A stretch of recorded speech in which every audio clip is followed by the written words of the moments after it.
ಮೂಡ ಆಯಿತು. ಈಗ ಸೂಡಾದಿಂದಲೂ ಕೂಡ ನಿವೇಶನಗಳ ರದ್ದಾಗಿದೆ. ಮಲ್ಲಿಗೇನಹಳ್ಳಿಯ ಅಟಲ್ ಬಿಹಾರಿ ವಾಜಪೇಯಿ ಲೇಔಟ್ ಹಗರಣ ಇದು. ಶಿವಮೊಗ್ಗ ನಗರಾಭಿವೃದ್ಧಿ ಪ್ರಾಧಿಕಾರದಿಂದ ನಿವೇಶನಗಳನ್ನು ರದ್ದು ಮಾಡಲಾಗಿದೆ.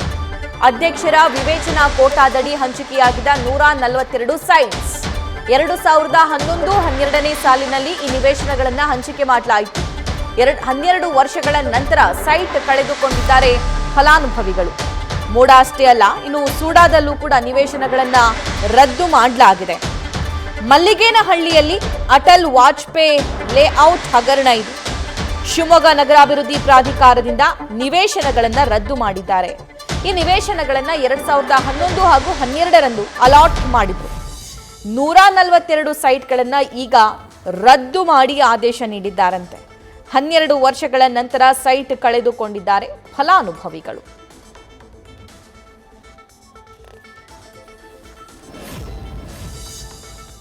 ಈ ಬಗ್ಗೆ ಮತ್ತಷ್ಟು ಮಾಹಿತಿ ನಮ್ಮ ಶಿವಮೊಗ್ಗ ಪ್ರತಿನಿಧಿ ಪ್ರಸನ್ನ ನೀಡ್ತಾರೆ.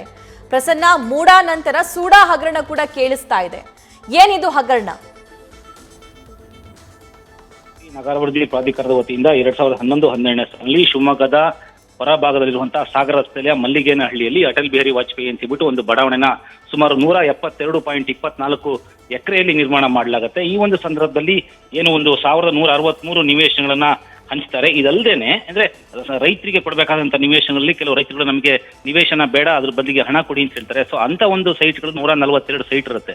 ಆ 1163 ಅಲ್ಲದೇನೆ 142 ಏನು ರೈತರುಗಳು ನಮಗೆ ಬೇಡ ಅಂತ ಹೇಳ್ಬಿಟ್ಟು ಹೇಳ್ತಾರೆ, ಅದ್ರ ತೆಗೆದು ಕೊಡಿ ಅಂತ ಹೇಳ್ಬಿಟ್ಟು ಅಂತ ಆ ಒಂದು ಸೈಟ್ಗಳನ್ನ ಏನ್ ಮಾಡ್ತಾರೆ, ಅವತ್ತಿನ ಅಧ್ಯಕ್ಷರಾಗಿರುವಂತಹ ಬಿಜೆಪಿಯ ಅಧಿಕಾರ ಇದ್ದಾಗ, ರಾಜ್ಯದಲ್ಲಿ ಬಿಜೆಪಿ ಸರ್ಕಾರ ಅಧಿಕಾರ ಇದ್ದಂತಹ ಸಂದರ್ಭದಲ್ಲಿ ಅಧ್ಯಕ್ಷರಾದಂತಹ ಜ್ಞಾನೇಶ್ವರ್ ಮತ್ತೆ ದತ್ತಾತ್ರೇಯ ಅವರು ಮತ್ತೆ ಅಲ್ಲಿರುವಂತಹ ಅಧಿಕಾರಿಗಳೆಲ್ಲ ಸೇರ್ಕೊಂಡ್ಬಿಟ್ಟು ಈಗ 142 ಸೈಟ್ ಏನು ರೈತರಿಂದ ರಿಜೆಕ್ಟ್ ಆಗಿದೆ, ಅಂದ್ರೆ ರೈತರುಗಳು ನಮಗೆ ಬೇಡ ತೆಗೆದು ಕೊಡಿ ಅಂತ ಹೇಳ್ತಾರೆ. ಈ ಒಂದು ಸೈಟ್ ಅನ್ನು ನಾವು ನಿವೇಶನ ರೈತರುಗಳಿಗೆ ಅಥವಾ ನಮ್ಮ ಒಂದು ಏನು ವ್ಯಾಪ್ತಿಲಿದೆ ಆ ಒಂದು ವ್ಯಾಪ್ತಿಲಿ ಬರುವಂತರಿಗೆ ಕೊಡಬೇಕು ಅಂತ ಹೇಳಿ ನಿರ್ಧಾರ ಮಾಡಿ ಅಧ್ಯಕ್ಷರ ವಿವೇಚನಾ ಕೋಟ ಅಂತ ಏನಿರುತ್ತೆ ಅದನ್ನ ಬಳಸ್ಕೊಂಡ್ಬಿಟ್ಟು ಆ ಸೈಟ್ ಅನ್ನು ಹಂಚ್ತಾರೆ. ಆದ್ರೆ 2005ರಲ್ಲೇನೆ ಈ ಅಧ್ಯಕ್ಷರ ವಿವೇಚನಾ ಕೋಟವನ್ನು ರದ್ದಾಗಿದೆ ಅಂತ ಹೇಳ್ಬಿಟ್ಟು ನಗರಾಭಿವೃದ್ಧಿ ಪ್ರಾಧಿಕಾರದಿಂದ ಹಿಂದೆ ಸುತ್ತೋಲೆ ಬಂದಿರುತ್ತೆ. ಅದನ್ನ ಇವರು ಪರಿಗಣಿಸದೆ ಹಂಚಿಕೆ ಮಾಡಿದ್ರ ಪರಿಣಾಮವಾಗಿ ಅಶೋಕ್ ಯಾದವ್ ಎಂಬುವಂಥವರು ಏನು ಅಣ್ಣಾ ಹಜಾರೆ ಹೋರಾಟ ಸಮಿತಿಯ ಒಂದು ನೇತೃತ್ವ ವಹಿಸಿ ಹೋರಾಟ ಮಾಡ್ತಾ ಇದ್ರು ಶಿವಮೊಗ್ಗದಲ್ಲಿ. ಅವರು ಇದರಲ್ಲಿ ಭಾರಿ ಭ್ರಷ್ಟಾಚಾರ ಆಗಿದೆ, ಅವ್ಯವಹಾರ ನಡೆದಿದೆ. ಅಧ್ಯಕ್ಷರುಗಳು ಮತ್ತೆ ಅಧಿಕಾರಿಗಳು ಸೇರ್ಕೊಂಡು ಮತ್ತೆ ಜನಪ್ರತಿನಿಧಿಗಳು ಸೇರ್ಕೊಂಡು ತಮಗೆ ಬೇಕಾದವರಿಗೆ ಮನಸೋ ಇಚ್ಛೆ ಇಲ್ಲಿ ಸೈಟ್ ಹಂಚೆ ಯಾವುದೇ ನಿಯಮಗಳನ್ನ ಪಾಲನೆ ಆಗಿಲ್ಲ. ಹಾಗಾಗಿ ಇದ್ರ ಬಗ್ಗೆ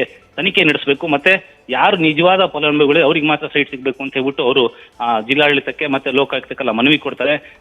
ಜಿಲ್ಲಾಧಿಕಾರಿ ಅಂದಿನ ಜಿಲ್ಲಾಧಿಕಾರಿ ಅಂತ ವಿಪುಲ್ ಬನ್ಸಲ್ ಕೂಡ ರವೀಂದ್ರ ಅಂತ ಹೇಳ್ಬಿಟ್ಟು ಅವರು ನಿವೃತ್ತ ಜಿಲ್ಲಾ ನ್ಯಾಯಾಧೀಶ ನೇತೃತ್ವದಲ್ಲಿ ಒಂದು ಸಮಿತಿ ಮಾಡ್ತಾರೆ.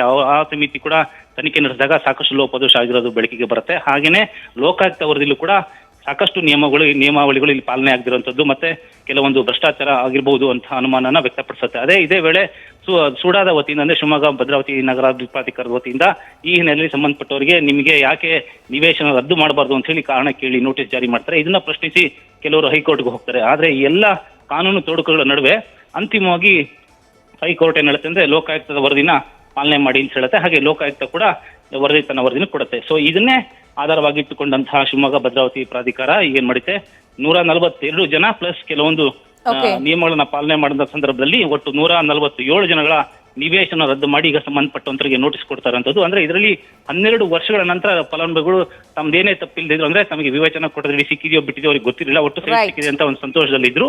ಈಗ ಅವರು ನಿವೇಶನ ಕಳ್ಕೊಂಡು ತೊಂದರೆಗೆ ಸಿಲುಕುವಂತಹ ಪರಿಸ್ಥಿತಿ ಎದುರಾಗಿರುವಂತದ್ದು ಮತ್ತೆ ಅವರು ಕಾನೂನು ಹೋರಾಟಕ್ಕೆ ಮುಂದಾಗಿರುವಂತದ್ದು. ಸಭಾ, thank you Prasanna. News first ನಿರ್ಭೀತಿಯಿಂದ ನಿಮ್ಮ ಪರವಾಗಿ.